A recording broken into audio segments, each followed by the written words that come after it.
Have you ever felt that intense, magnetic pull towards someone, that undeniable feeling that they are the one, only, for that feeling to crash and burn months or years later, leaving you completely heartbroken and wondering if true connection even exists? If you've been chasing that perfect relationship, desperately searching for the person who will finally make you feel whole, then you might be falling for the biggest lie the universe tells us about love. Because what if I told you that the person you fall in love with isn't a person at all? What if they are merely a mirror, reflecting the deepest, most hidden parts of your own mind, and that until you understand this psychological trick, every relationship you enter is doomed to fail the moment reality sets in?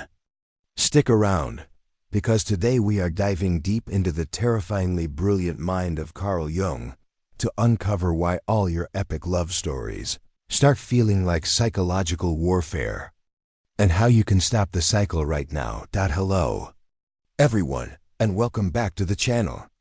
I am so excited to talk about this heavy topic today, because when we talk about love and relationships, we usually focus on communication tips or dating strategies.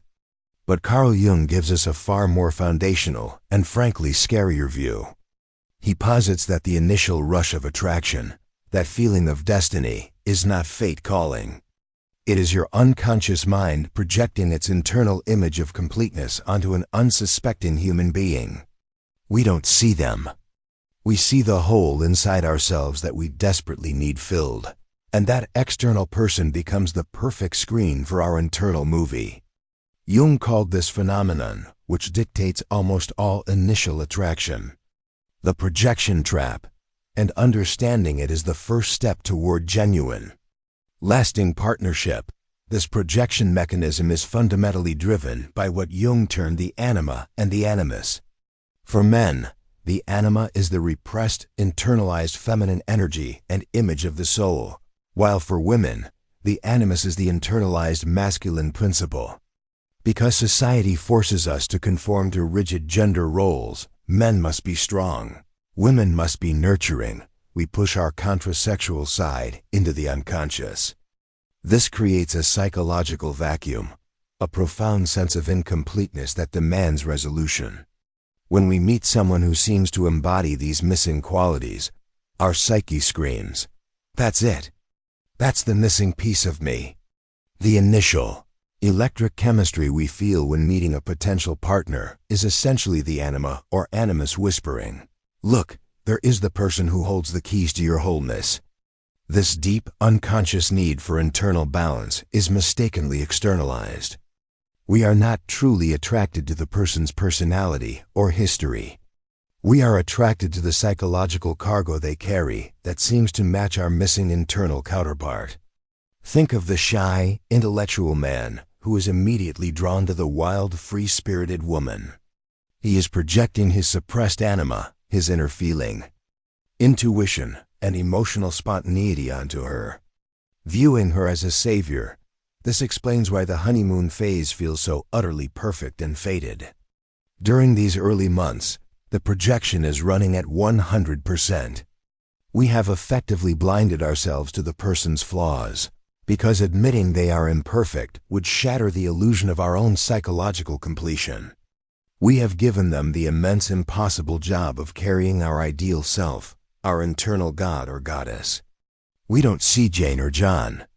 We see the idealized embodiment of feminine or masculine perfection that our inner self demands. And we bask in the temporary feeling of completeness this illusion provides. But Jungian psychology warns us that this intense perfection is unsustainable. It's a house built on sand, because eventually, the weight of carrying another person's entire unconscious image becomes too heavy, and the mask slips. The moment the projected image fails, the moment your savior shows a very human, very flawed side, the crisis hits. The emotional backlash is immense because we don't just feel disappointed in them. We feel betrayed by our own unconscious mind. We start asking, how could I have been so wrong? The answer is simple. You were never seeing them clearly in the first place, and this leads us straight into the terrifying territory of the shadow. When the projection breaks, the traits we desperately admired in our partner suddenly become the traits we hate and criticize most viciously. But Jung tells us to look deeper. The intense irritation we feel towards our partner's flaws is often a precise reflection of our own unacknowledged shadow material. That selfishness, that jealousy, that insecurity you despise in them. Those are likely the parts of you that you have meticulously suppressed and banished to the darkness of your unconscious mind. A mature Jungian relationship, therefore, requires a radical shift in perspective. Instead of demanding that your partner change to fit your ideal, the job is to recognize that their annoying habits are merely pointers, directing you back to your own inner work. They are showing you, with painstaking clarity, the psychological material you have refused to integrate. The true relationship challenge isn't fixing your partner. It is having the courage to withdraw the projection, own your shadow, and integrate that suppressed material back into your own self. This is often painful because it means admitting the flaws you see in them are actually residing within you. We must also contend with the persona, the social mask we wear to navigate the world. In the early stages of dating, both partners put their best persona forward, creating an image of who they want to be seen as. However, intimacy demands the removal of the persona, and this exposure can be terrifying.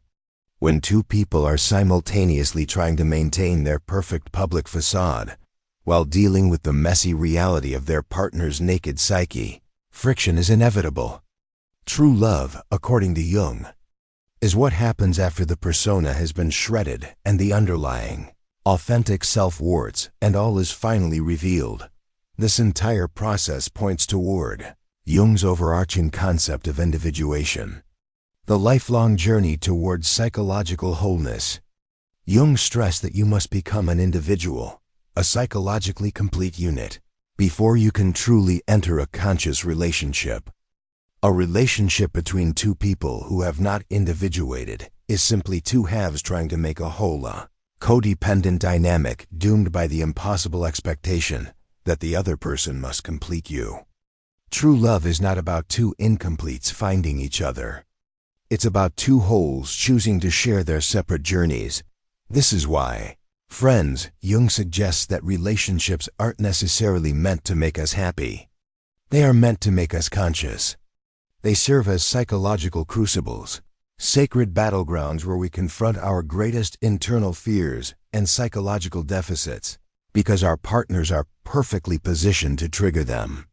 If you view your relationship as a tool for mutual self-discovery and consciousness expansion, rather than just a source of emotional comfort, suddenly the inevitable conflicts take on profound meaning and value. Jung saw conflict within a committed relationship not as a sign of failure, but often as essential friction, much like the process of alchemy. In the alchemical marriage, coniunctio, two disparate elements are brought together and subjected to heat and pressure to create a new refined substance. Your relationship is the crucible.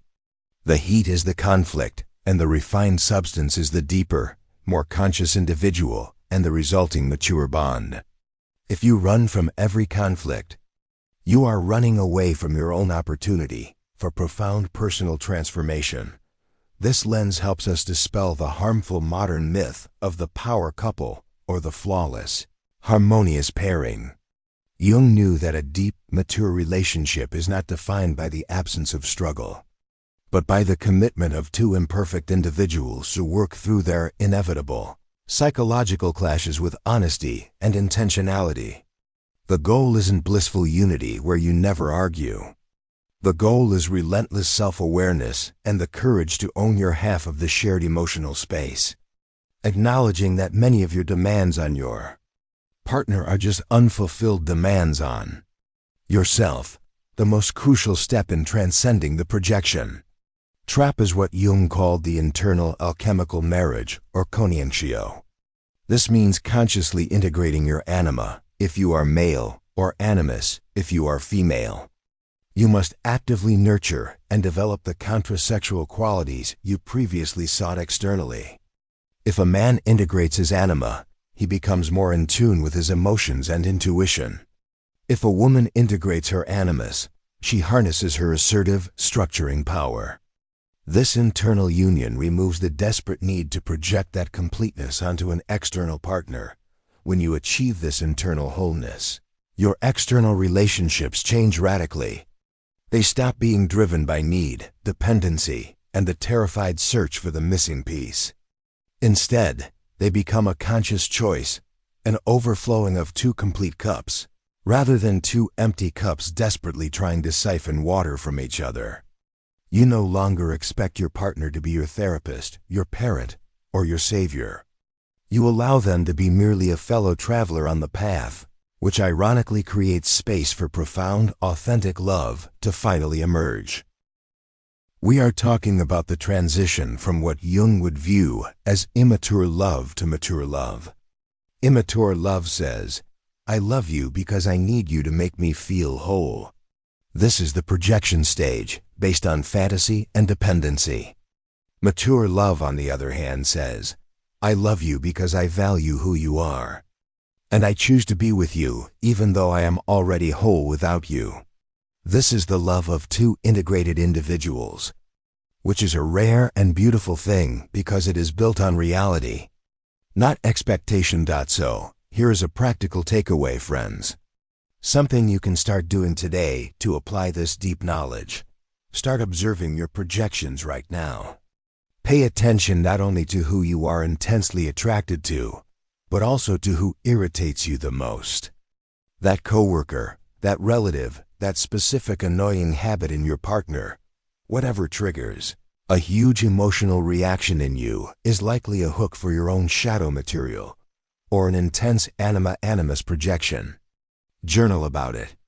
Ask yourself, what part of this person's behavior do I secretly possess but deeply reject in myself?